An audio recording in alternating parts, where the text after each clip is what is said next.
अस्सलाम वालेकुम नाज़रीन, आप देख रहे हैं टैक्स और आप। आज का हमारा मौजू है स्मगल गुड्स और कस्टम लॉज। पाकिस्तान में स्मगल शुदा अशिया हर जगह मिल जाती है, बड़ी आसानी से मिल जाती है। इसकी वजह क्या है? क्या हुकूमत सही तौर पर रेगुलेट नहीं कर सकती? क्या बॉर्डर्स हमारे इतने ओपन हैं? क्या जो कस्टम्स के ऑफिसर्स हैं वो चीज़ों को आसानी से आने देते हैं? ये वजह क्या है, ये समझना है और हम इस प्रोग्राम में देखेंगे। हमारे जो लोग हैं, बिजनेसेस हैं, वो कहते हैं कि हम स्मगल शुदा गुड्स की वजह से हमारी प्रोडक्ट कॉम्पिटिटिवनेस नहीं रहती और इसी वजह से अंडर इनवॉइसिंग फ़रोग पाती है। ये भी एक वजह है, इस बारे में भी हम बात करेंगे। लेकिन जो सबसे अहम वजह है वो ये है कि लोग बड़ी आसानी से स्मगल शुदा अशिया ख़रीद लेते हैं। क्योंकि उनके लिए इंसेंटिव होता है। ड्यूटीज़ बहुत जो चीज़ें कस्टम ड्यूटी के ज़रिए आती हैं वो बड़े हाई प्राइस पे होती हैं। स्मगल शुदा जो होती हैं वो बड़ी लो प्राइस में। तो हुकूमत को स्मगल शुदा चीज़ों को रोकना चाहिए, उनको रेगुलेट करना चाहिए कि वो कहाँ से चीज़ें आ रही हैं, वो मार्केट में अवेलेबल नहीं हो, ताकि जो लोग इंपोर्ट कर रहे हैं, जो कस्टम ड्यूटी दे रहे हैं, वो अपना लेजिटिमेट बिज़नेस जो है ना वो सही तौर पे कर सकें। और वो अगर सही तौर पे करेंगे तो उनको कस्टम ड्यूटी देने में भी प्रॉब्लम नहीं है। लेकिन अगर उनके प्रोडक्ट की कॉम्पिटिटिव नहीं रहेगी, कॉम्पिटिटिव नहीं रहेगा, तो उनके लिए भी बिज़नेस करना बहुत मुश्किल हो जाएगा। और ये हुकूमत की ज़िम्मेदारी है और लोगों को भी इस बात पे नज़र रखनी चाहिए कि अगर वो जो है कोई ऐसी चीज़ है जो स्मगल शुदा उनको नज़र आ रही है तो उसको डिस्करेज करें, उसको बड़ी आसानी से ना ख़रीदें, क्योंकि ये आपकी ज़िम्मेदारी है। इसने पाकिस्तान की मईशत को बहुत नुकसान पहुँचाया है और नुकसान जो है उसका अंदाज़ा आप नहीं कर सकते। लेकिन यह है कि अब आइंदा हमें इस बात से अपने आप को रोकना होगा कि हम स्मगल शुदा गुड्स खरीदें। और हुकूमत को भी ये कोशिश करनी होगी, ये इक़दाम करने होंगे कि जो लोग लेजिटिमेट बिज़नेस कर रहे हैं उनके लिए ईज़ ऑफ डूइंग बिज़नेस, उनकी कॉस्ट ऑफ डूइंग बिज़नेस कम करें, और जो लोग स्मगल कर रहे हैं उनको रोका जाए, बल्कि उनके खिलाफ कानूनी कार्रवाई की जाए। हमें यह ब्रेक लेना है, ब्रेक से वापस आते हैं तो अपने मेहमानों से बात करेंगे जो हमें ब्रेक के बाद ज्वाइन करेंगे। वापस आते हैं ब्रेक के बाद।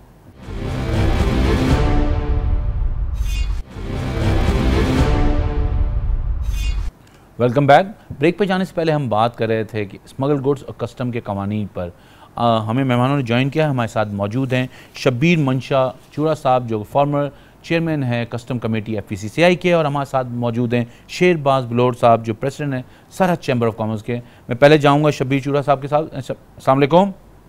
जी अस्सलाम वालेकुम जी। बहुत शुक्रिया शबीर साहब, आपने हमारे लिए वक्त निकाला। सर, ये जो स्मगलिंग गुड्स पाकिस्तान में इतनी ज़्यादा वाफिर मकदार में मौजूद हैं, इसकी आप क्या समझते हैं, वजह क्या है? कस्टम ड्यूटी का प्रोसेस है, high rate of custom duty है, या कोई और वजह है? जी बहुत शुक्रिया मौका देने का। कुछ हमें जो है ना ये तमाम चीज़ों का कुछ मिक्सचर टाइप है। हमें तमाम अवामिल को ना मद्देनज़र रखना पड़ेगा। सबसे पहले तो ये बात समझने की ज़रूरत है कि जो स्मगलिंग है वो पाकिस्तान के लिए, ये हमारे मुल्क के नासूर है, और इसके होने की वजह से हमें इंतहाई ज़्यादा नुकसानात हुए हैं और होते हैं। और ये अनफॉर्चुनेट सा एक मामला है कि जिसमें आज तक ये मुस्तकिल ये मामला कभी कम ये कभी ज़्यादा होते हैं। अब जहाँ तक ये चीज़ है कि इसके अवामिल क्या हैं या किन वजूहात की बिना पे होती, तो हम ये समझते हैं कि सबसे ज़्यादा ना हमें कुछ चीज़ें ग्राउंड रियलिटीज़ को समझने की ज़रूरत है। एक चीज़ ऐसी है जिसको कहते हैं कॉस्ट ऑफ डूइंग बिजनेस। कोई भी चीज़ की जाए, चाहे स्मगलिंग की जाए चाहे नहीं की जाए, तो स्मगलिंग की भी कोई ना कोई कॉस्ट अकर होती है। तो वो जो कॉस्ट ऑफ डूइंग बिजनेस है वो अगर ज़्यादा होगी और स्मगलिंग की कॉस्ट कम होएगी, जिसके कई रीजंस हो सकते हैं, चाहे बाज़ औक़ात हाई रेट ऑफ ड्यूटीज़ हो सकती हैं, बाज़ चीज़ें हैं जो रिस्ट्रिक्टेड हो सकती हैं, तो उनकी बुनियाद पे लोग फिर उसकी तरफ माइल होते हैं। और मार्केट में जब कंज्यूमर को सस्ती चीज़ अवेलेबल हो जाती है तो इवेंचुअली कंज्यूमर को इस चीज़ का इल्म नहीं होता है कि जी के कौन सी चीज़ कहाँ से आई है। और हुकूमत को इसका इदराक नहीं है शबीर साहब? हुकूमत का इदराक है और टाइम टू टाइम है, लेकिन हमारे इसमें एक चीज़ है कि इन्फोर्समेंट है, जो कि इन्फोर्समेंट की जाती है कि जिसको रोका जाए उसके लिए कोशिश की जाती है। लेकिन चूंकि हमारे इतने पोरस बॉर्डर हैं, इतना बड़ा बॉर्डर है, दूसरा उसके अलावा दूसरे अवामिल शामिल हो जाते हैं, तो मुख्तलिफ तरीकों से कोई ना कोई चीज़ पोर इन हो जाती है। एक बहुत बड़ी मिसाल इसमें छालिया की मौजूद है। छालिया 3 साल से पाकिस्तान में कानूनी तौर पे नहीं आ सकती, लेकिन मेरा ख्याल है कि हर जगह अवेलेबल है। आखिर क्या अवामिल है कि जिसकी वजह से ना इसमें टैरिफ का है लेकिन ज्यादा, लेकिन जहाँ पे आप देखेंगे इंसेंटिव होगा वहाँ पे लोगों की आमद शुरू हो जाएगी। इसमें तो हमारी तो एक ही हमेशा से रिकमेंडेशन है, और वो रिकमेंडेशन ये है कि इन्फोर्समेंट की बजाय ना पॉलिसीज जितनी ईज अप की जाएंगी उतना जो है ना स्मगलिंग जो है ना वो डिस्करेज होगी। अब चीजों के ऊपर सख्तियां की जाएंगी। ये 70 साल में कोई भी हुकूमत, इतनी हुकूमतें आई, इतनी पॉलिसीज आई, लेकिन जो है ये रुक नहीं सका, ये बढ़ता ही गया। और बढ़ते बढ़ते अब आपने जैसे खुद मिसाल दी छालिया की, 3 साल से उस मुल्क में वो बैन है, लेकिन हर जगह हर कोने पे अवेलेबल है। तो इसका जिम्मेदारी तो हुकूमत के पास ही है, ये उनके इदारों के ऊपर है। नहीं, इसमें आप हुकूमत को सिर्फ कसूरवार नहीं ठहरा सकते इस मामले में, क्योंकि एक तारीख रही है स्मगलिंग जहाँ पे दुनिया भर में, मिसाल के तौर पे मिडिल ईस्टर्न कंट्रीज में दुनिया जानती है कि अगर कोई मनशियात की स्मगलिंग करता है तो वहाँ फांसी तक की सजा है। लेकिन आज भी आपके मेरे मुशाहिदे में ये बातें आती हैं कि वहाँ पे ये होती है। उसके बाद फिर आप यूरोप और अमेरिका चले जाएं, इंसानी स्मगलिंग होती है। आप प्रेसिडेंट ट्रम्प की मिसाल ले लीजिए, वहाँ पे प्रेसिडेंट ट्रम्प ने टेक्सास और उनके दरमियान में, मैक्सिको के दरमियान में एक बहुत बड़ी दीवार भी लगाने की, लेकिन अगेन जहाँ पे इंसेंटिव होगा वहाँ पे स्मगलिंग होएगी। अब ये इसकी मिकदार कम या ज्यादा हो सकती है, पॉलिसीज जितनी इजी होंगी उसमें ये कमी होगी।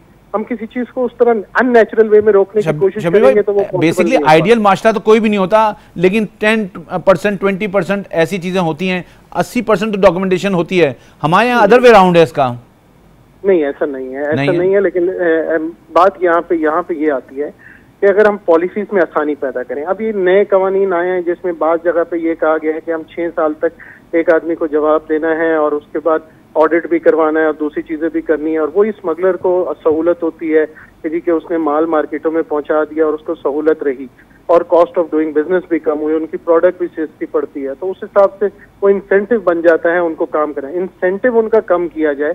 अब ये जो नई इनवॉइसिंग का एक नया कानून आया है कि जी कि कंटेनर के अंदर से इनवॉइस लाजमी निकलेगी, पूरी दुनिया में कहीं ये कानून नहीं है। लेकिन अगर ये सख्ती करेंगे तो जो लेजिटिमेट लोग हैं वो बेचारे डिस्करेज होंगे, और जो गलत काम करने वाले हैं या जो स्मगलिंग करने वाले हैं या स्मगलर्स हैं, करने वाले करवाने वाले, वो सारे के सारे जो है उसमें करेंगे। बिल्कुल आपका पॉइंट ऑफ व्यू। मैं जरा आपके वापस आऊंगा, पहले मैं शेरबाज लोर साहब के पास जाऊं।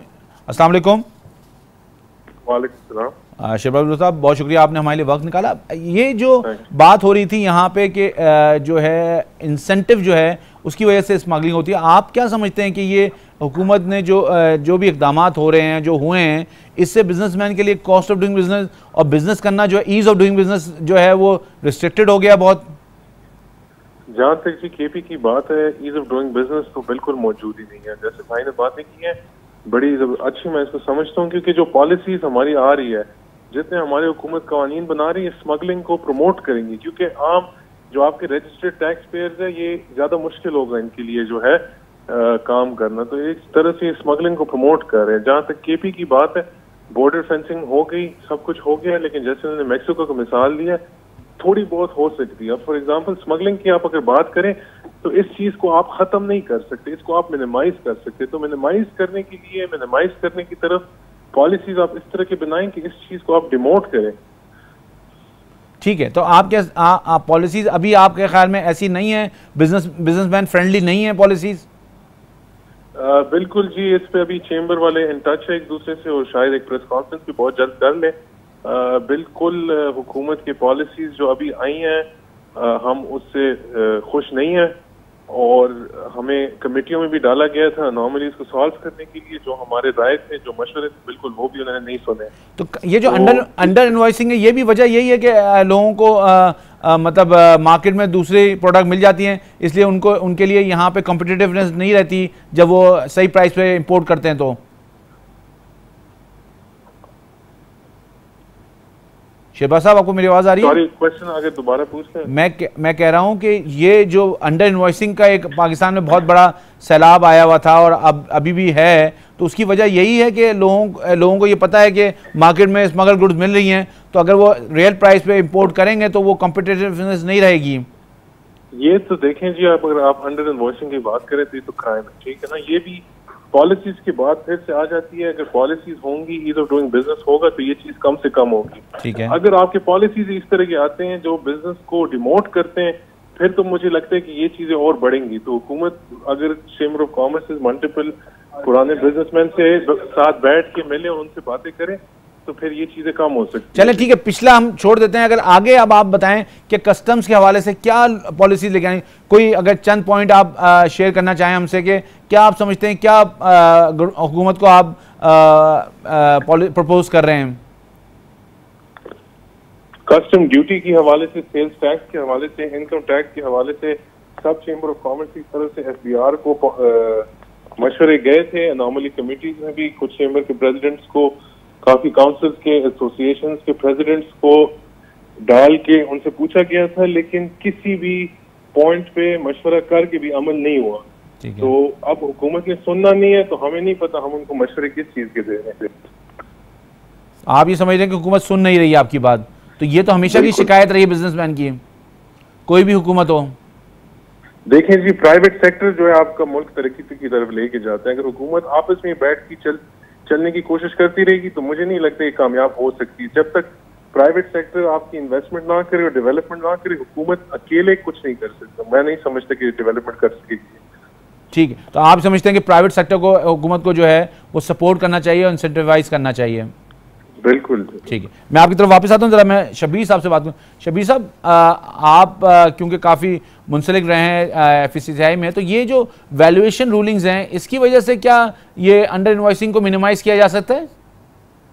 वैल्यूएशन रूलिंग्स में भी इसका भी एक चीज अंडरस्टैंड करने की जरूरत है। मैं अपने कोलीग की काफी सारी बातों को समझ सकता हूँ और शायद बहुत सारी बातें उनकी मैं एग्री भी करता हूँ जी, लेकिन उसके बावजूद बहुत सारी इंपॉर्टेंट चीजें जैसे वैल्यूएशन रूलिंग तो जरूर है, लेकिन बाज़ औक़ात जब अनफेयर और हाई एंड वैल्यूएशन रूलिंग्स आ जाएंगी जो कि अनरियलिस्टिक होंगी, और आज के IT के जमाने में इंटरनेशनली हर चीज अवेलेबल है, वेबसाइटों पे अवेलेबल है। सेक्शन 25A में ऑलरेडी हुकूमत ने नई पावर्स आ गई हैं कि वो कहीं पे भी अपनी वैल्यूएशन उसको सब्जेक्ट कर सकती है। तो उसके बावजूद अगर ये वैल्यूएशन रूलिंग कर देंगे, साथ में इनवॉइस का मैंडेटरी अंदर डालना कर देंगे, उसके जुर्माने की 5-5 लाख रुपए की मैंडेटरी रिक्वायरमेंट्स कर देंगे, और बहुत सारी कंपनियां ऐसी हैं जो कि मल्टीनेशनल्स हैं या अदरवाइज हैं, वो कहीं पे किसी किस्म का उन पर क्वेश्चन मार्क नहीं है कि वो अंडर इनवॉइसिंग करते हैं। लेकिन ये जब मामलात में सख्ती आएगी और उस किस्म के जुर्माने होंगे, तो ये सिवाय हेरासमेंट के और कोई चीज आगे नहीं सामने बन रही। तो आप क्या समझते हैं मूविंग फॉरवर्ड क्या होना चाहिए शब्बीर साहब? सर, रियलिस्टिकली जैसे हमारे कोलीग ने कहा कि जी के सब लोगों को साथ लेके बैठना चाहिए और लेके बैठ के ये जो हाई रेट ऑफ ड्यूटीज जिस चीज की हैं, जिस टैरिफ में इंसेंटिव हैं, उनको मिनिमाइज करने की जरूरत है। यहाँ पे वैल्यूएशन रूलिंग्स हैं जो कि रैशनलाइज होने की जरूरत है, उनको रैशनलाइज होने की जरूरत है, और हमारी ग्राउंड रियलिटीज को भी जरूरत है। क्योंकि बाज़ औक़ात पे हमने अक्सर ये वीडियोस में देखा है कि सोशल मीडिया पे वीडियो सर्कुलेट करती हैं जिसमें से बहुत सारी चीजें, पेट्रोल स्मगल हो रहा होता है ईरान से या इस किस्म की चीजें और आ रही होती हैं, लेकिन वो लोग आखिर क्यों ऐसे मजबूर हो जाते हैं कि जो कि अपने कंधे पे 1000 रुपए के लिए या 1500 रुपए के लिए इतने सामान को एक बॉर्डर से दूसरे बॉर्डर तक ले जाने के लिए, वो इकोनॉमिक हालात को भी देखने की जरूरत है। और ये सब चीजों को जब कंबाइन किया जा सकता है, जैसे मेरे कोलीग ने कहा कि ये इसको मिनिमाइज किया जा सकता है, डेफिनेटली किया जा सकता है, लेकिन उसको आसान करने की वजह से। लेकिन WTO के जो रेट्स हैं उसके बाद दुनिया ने तो इवॉल्व कर लिया, लोगों के कस्टम्स का निज़ाम जो है दुनिया में बड़ा मॉडर्नाइज हो गया है और सोफिस्टिकेटेड हो गया है। हम अभी तक वहीं पे हैं जो पुराने कन्वेंशनल मोड में चल रहे हैं, इसकी क्या वजह है? वेस्टेड इंटरेस्ट है क्या? जी बिल्कुल, वेस्टेड इंटरेस्ट का तो नहीं अंदाजा, लेकिन एक चीज बड़ी सरप्राइजिंग है कि गवर्नमेंट एक स्टेप फॉरवर्ड लेती है, 2 स्टेप पीछे चली जाती है। एक स्टेप फॉरवर्ड यूं लेती है कि जनाब के उसको अभी पाकिस्तान नेशनल सिंगल विंडो आ रही है, और ये सिंगल विंडो पे हर चीज अवेलेबल होगी, इवन हर आदमी का प्राइवेट बैंक भी अवेलेबल होगा, और जो रेसिपेंट बैंक है वो अवेलेबल होगा। सिंगल डिक्लेरेशन की तरफ जा रहे हैं और उसको 1 जुलाई से लॉन्च कर दिया गया। और वेयर एज दूसरी तरफ ये बैकवर्ड वाले पुराने कवानीन जो कि पूरे रीजन में, पूरे इलाके में कहीं नहीं है, वो वाले इम्प्लीमेंट करने की तरफ आते हैं। आई डोंट नो उससे हासिल क्या होना है या क्या करना चाह रहे हैं, ये अभी तक क्लैरिटी नहीं आती है। यही सब चीज अवामिल बनते हैं कि जो है ना कि लोगों को मुश्किलात बढ़ती हैं और ईज ऑफ डूइंग बिजनेस कम होती है, जिसकी वजह से जो है ना कहीं ये जो है ना फैक्टर करते हैं स्मगलिंग में। तो ये जो सिंगल विंडो जो ऑपरेशन इन्होंने शुरू किया है, आप क्या समझते हैं ये फ्रूटफुल होगा और बिजनेस को ईज पहुंचाएगा? हम तो ये समझते हैं कि अगर उस स्पिरिट में, ये हमारे साथ इन्होंने सेमिनार भी किया है और कुछ चीजें ऐड भी की हैं FCCI में हमारे साथ, तो हम जिस स्पिरिट में जो चीजें हमारे सामने पेश की गई हैं, अगर इस स्पिरिट में हो जाए तो पाकिस्तान में वाकई ही इनकलाब आ जाएगा और लोगों को बहुत आसानियां पैदा होंगी। लेकिन there is a big question mark कि किस तरह से इम्प्लीमेंट होता है। मैं आपकी तरफ दोबारा आता हूँ, मैं शहबाज बिलोर साहब से बात करूँ। शहबाज साहब, ये आप सरहद चैम्बर को रिप्रेजेंट कर रहे हैं, तो ये जो हमारा बॉर्डर है यहाँ से स्मगलिंग गोज़ बहुत होता है, तो क्या आप समझते हैं हुकूमत इस जो लोग ये कारोबार करते हैं उनको किसी तरह डॉक्यूमेंट कर सकते हैं, किसी एमनेस्टी के जरिए उनको ऑन बोर्ड लेके आया जा सकता है? कोई ऐसा तरीका आपके जहन में है? इसको मैं करेक्ट करूं जी, आपने कहा बहुत बॉर्डर पे स्मगलिंग होती है। मैं आपको कहना चाहूंगा बॉर्डर पे स्मगलिंग होती थी, पूरी बॉर्डर फेंस हो गई है, बल्कि 2 हफ्ते पहले मैं खुद गया था तो हम पे मैंने देखा है पूरी बॉर्डर फेंस हुई है। तो आपकी जो स्मगलिंग है ये एक मिनिमाइजेशन की तरफ इन्होंने स्टेप लिए कि इसको कम किया जाए। ठीक है। बाकी आपके मैंने जो हमारे सुनने में आता है कि पंजाब में काफी और बलूचिस्तान क्वेटा से काफी स्मगलिंग होती है इस वक्त भी। तो इन चीजों को अगर आप देख ले, जैसे कि फेंसिंग हो गई, लेकिन इसको आप कंट्रोल कर सकते हैं, इसको आप खत्म नहीं कर सकते, जैसे मैंने आपको पहले कहा। तो इस चीजों के लिए स्टेप्स लेने चाहिए कि इसको कम से कम किया जाए। लेकिन कंट्रोल करके काफी हद तक कंट्रोल किया जा सकता है ना, मतलब दुनिया में तो लोगों ने इसको बिल्कुल मिनिमाइज कर दिया है।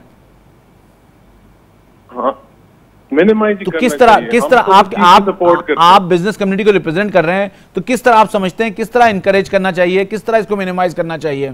देखें जी, अच्छी पॉलिसीज लाएं, आप ईज ऑफ डूइंग बिजनेस लाएं, जो आप कहते हैं कि है जो मौजूद नहीं है, हमें केपी में नजर नहीं आता, वो आप लेके आए, हमें हमारे लिए कारोबार आसान करें। इतनी महंगी आप बिजली दे रहे हैं, गैस की कमी हो जाती है, कारोबार चल नहीं सकता।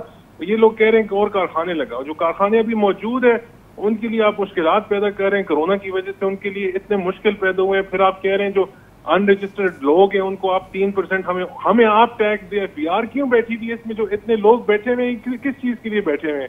आप उनको डिप्लॉय करें, उन्हें कहें कि आप जाएं बिजनेस के पास, देखें कि रजिस्टर्ड है कि अनरजिस्टर्ड है। आप लोग और मुश्किलात पैदा कर रहे हैं कारखानों वालों के लिए, आप लोग और मुश्किलात पैदा कर रहे हैं, विथ होल्डिंग लगा रहे हैं। KPRA और ये जो प्रोविंशियल जितनी आपकी टैक्स बॉडीज है और FBR के, इनके अभी तक मसले चल रहे हैं। इनको समझ नहीं आ रही कि गुड्स है कि ये सर्विस है, डबल टैक्सेशन हो रही है, बैठ के बात नहीं करते और टैक्स किए जा रहे हैं लोगों को। तो ये तो हमें समझ नहीं आती कि क्या हो रहा है। या तो सारी टैक्स को फेडरल किया जाए और वही सारी टैक्स कलेक्ट करके डिस्पर्स करे सूबों को, और या तो कारोबार ये लोग चाहते हैं कि हम बंद करें तो हमें बता दें, हम फिर बैठ जाते हैं घर पे। तो आपके ख्याल में जो प्रोविंशियल ये डिवॉल्व किया है 18 अमेंडमेंट के बाद, इससे बिजनेसेस में को प्रॉब्लम हुई है, उनको बर्डन हुआ है ज्यादा? डेफिनेटली प्रॉब्लम हुई है। हमारे अगर कोई रॉ मटेरियल आए कराची, तो पहले कराची में टैक्स कलेक्ट किया जाता है, फिर पंजाब में सेस कलेक्ट किया जाता है, फिर ये लोग हमारे से टैक्स कलेक्ट करते हैं। तो हम कहाँ कहाँ टैक्स देंगे? सिर्फ उसकी ट्रांसपोर्टेशन के लिए हम इतना टैक्स जमा करते हैं। ठीक है, आपका पॉइंट आ गया। मैं ज़रा शबीर साहब की तरफ जाऊंगा। शबीर साहब, आप बात कर रहे थे कि जी पॉलिसीज़ और इस तरह की ईज़ होने चाहिए, तो आपके ख्याल में अब जो आपने कहा बहुत अच्छा कि अच्छी पॉलिसीज़ लेके आए हैं और अभी वन विंडो ऑपरेशन की भी बात हुई, तो आप क्या समझते हैं कि ये जो कंप्लाइंसेस के इशू हैं ये भी वजह है इस तरह स्मगलिंग की, और लोगों का रजिस्टर्ड ना होने की वजह ये भी है? बहुत बड़ा रीजन है। जो अनरजिस्टर्ड लोग यहाँ काम करते हैं और उनको रजिस्टर्ड नहीं किया जा रहा। यहाँ बहुत सारे इंडस्ट्रियल और कमर्शियल कनेक्शंस हैं, 3.5 मिलियन के करीब। उनमें से बहुत सारे लोग कारोबार कर रहे हैं और एक्टिवली बिजनेस में इंगेज हैं, और रजिस्टर्ड नहीं है, जिसकी वजह से ये प्रॉब्लम्स आती हैं। जैसे मेरे अगेन ब्लोर साहब ने ये जिक्र किया, और वो ये कह रहे हैं कि यहाँ पे अनरजिस्टर्ड या रजिस्टर्ड आदमियों को ये इन्फोर्स किया जाता है कि मजीद टैक्स दें इस बात पे क्योंकि वो रजिस्टर्ड को नहीं बेच पाए हैं। तो ये चीजें जब तक आसान नहीं होंगी, ये दूसरे लोगों को इनकरेज करती हैं और इनको महंगा करती हैं। और जिस आदमी को जो लेजिटिमेट बिजनेस कर रहा है और उसको अगर महंगाई आएगी, चीजें वो इवेंचुअली प्रोडक्ट पे ट्रांसफर होएगी प्राइस, और जब प्रोडक्ट पे ट्रांसफर होएगी तो इवेंचुअली उसकी चीज नहीं बिकेगी, और वो चीज बिकेगी जो मार्केट में सस्ते तरीके से पोर होके आ रही है। अच्छा, ये जो वीबॉक का सिस्टम लाए गए हैं, इससे चीजें कुछ बेहतर हुई हैं?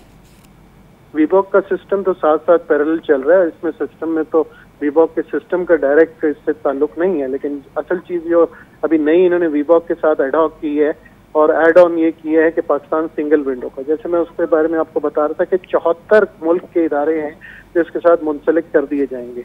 और जितनी आसानी के बारे में बताया जा रहा है, अगर ये इस तरह से इम्प्लीमेंट हो जाता है तो अगेन हम तो समझते हैं पाकिस्तान में इनकलाब आ सकता है कि बैंक्स में ट्रांजेक्शंस में तमाम लोग उस पर ऑन बोर्ड हो जाएंगे, तमाम इदारे ऑन बोर्ड होंगे, तो एक ही सिंगल विंडो पे और वो वीबॉक के साथ ही अटैच होगा। ये तो बहुत पॉजिटिव साइन है, लेकिन आई डोंट नो इम्प्लीमेंटेशन कब होगी और कैसे होगी, उस पर बहुत सारे जो है ना पाकिस्तान को हम यहाँ के लोकल कॉन्ट्रैक्ट्स में आप ये कह रहे हैं कि 74 विंडोज हो जाएंगी? ये नहीं सर, 74 विंडोज नहीं हो जाएंगी। मैं रिपीट करता हूँ, इसको मैं ये बताना चाह रहा हूँ कि एक पाकिस्तान सिंगल विंडो के प्लेटफॉर्म पे 74 गवर्नमेंट ऑफ पाकिस्तान के इदारे एक साथ लिंक हो जाएंगे। ठीक है। जो यहाँ पे पहले हर ट्रेड और बिजनेस को अलग अलग जाने की जरूरत होती है। ठीक है।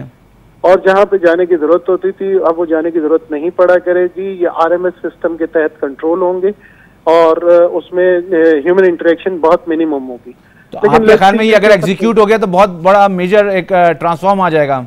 जी आ सकता है, लेकिन again having said that ground पे भी रियलिटीज को चेक करने और चेंज करने की जरूरत है। जो FBR यहाँ पे लोगों को रजिस्टर करे, स्पेशली उन लोगों को जो अनरजिस्टर्ड है। रिटेल सेक्टर हमारा लाइटली अनरजिस्टर्ड है और जब तक रिटेल सेक्टर जब तक रजिस्टर नहीं होगा, उस चैनल में नहीं आएगा, उस वक्त तक ये मामला किसी जगह पे मिनिमाइज होने की कोशिश हो सकती है, लेकिन उसमें प्रॉब्लम्स हर वक्त रहेंगी। अच्छा, आखिरी सवाल आपसे, ये जो लोग बड़ी आसानी से स्मगल गुड खरीद लेते हैं, इसकी वजह आपके ख्याल में क्या है? सर बहुत सिंपल सी चीज है, एक ह्यूमन साइकी है। जहाँ से उसको टीवी सस्ता मिलता है, अगर कहीं से वो लेने जाते हैं, एयर कंडीशन सस्ता मिलता है, कहीं पे 1 लाख मिलेगा, कहीं पे 95,000 का मिलेगा, तो ऑब्वियसली बंदा 95,000 वाला लेगा।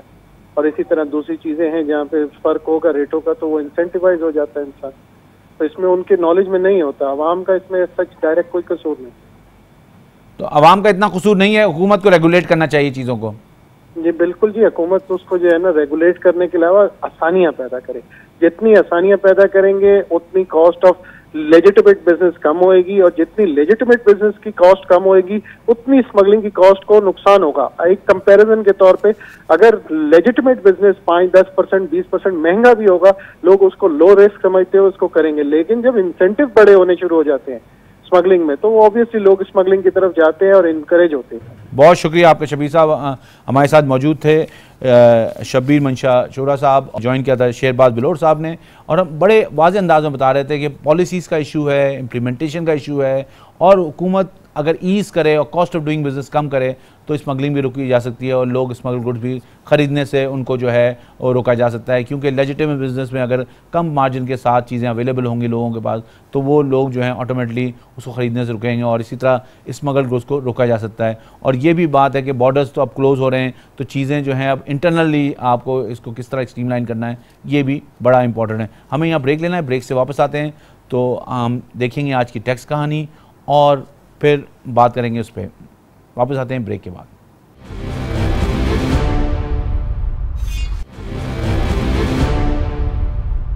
ब्रेक पे जाने से पहले हम बात कर रहे थे अपने मेहमानों से। आइए देखते हैं आज की टैक्स कहानी क्या है।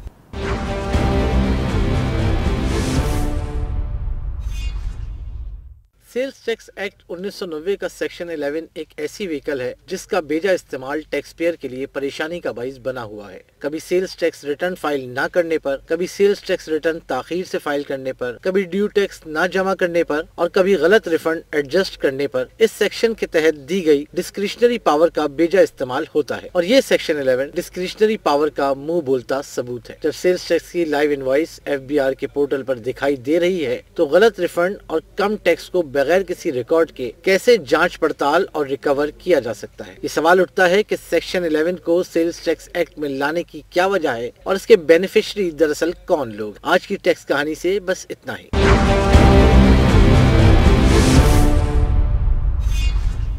आपने देखा आज की टैक्स कहानी। पाकिस्तान का टैक्स निज़ाम उम्मीद है हमारे नौजवानों की, हमारे बच्चों की, जो चाहते हैं कि हम उनको मखरूज ना छोड़ें। जब वो जवान हो, जब वो कारोबार में आएँ तो ये मुल्क कर्ज़ में ना डूबा हो। और ये उनकी उम्मीद बिल्कुल सही है, लेकिन इस उम्मीद को कैसे पाए तकमील तक पहुँचाया जा सकता है? ये सिर्फ इस तरह पहुँचाया जा सकता है कि मैं और आप अपना सही टैक्स दें, अपना ड्यू टैक्स दें और अपने आप को टैक्स में रजिस्टर कराएं अगर हम रजिस्टर्ड नहीं हैं। ये समझने की बात है। लोग समझते हैं कि हम इस निज़ाम में रजिस्टर होंगे तो हमारे लिए मसाइल हैं, ऐसा नहीं है। आपको आगे आना चाहिए, अपना ड्यू टैक्स देना चाहिए। अब तो दुनिया बिल्कुल चेंज हो गई है, कंप्यूटराइज निज़ाम है। अगर आपका डिस्क्लोजर सही है, आपका इनकम का पे टैक्स सही कैलकुलेट हुआ है, तो आपको किसी बात की घबराने की ज़रूरत नहीं है। FBR कितना भी सख्ती कर ले, लेकिन वो आपको कानून के अंदर रहते हुए आपके ख़िलाफ़ कार्रवाई कर सकता है। तो इसमें ज़रूरी इस बात की है कि आप प्रॉपरली अपना डिस्क्लोजर दिखाएं, अपनी इनकम दिखाएं, अपने अखराजात जो कानून में मिन्हा करने हैं वो करें, और अपनी आमदनी दिखाएं और अपना ड्यू टैक्स दें, ताकि ये जो उम्मीद है हमारे नौजवानों की, हमारे बच्चों की, ये जो है उनको मायूसी ना हो और पाकिस्तान जो है एक तरक्की याफ्ता मुल्क के तौर पे आगे बढ़े और लोग यहाँ रहने में खुशी महसूस करें और यहाँ पे इन्वेस्ट करने में भी खुशी महसूस करें। इस बात के साथ मुझे इजाज़त दीजिए। अल्लाह निगहबान।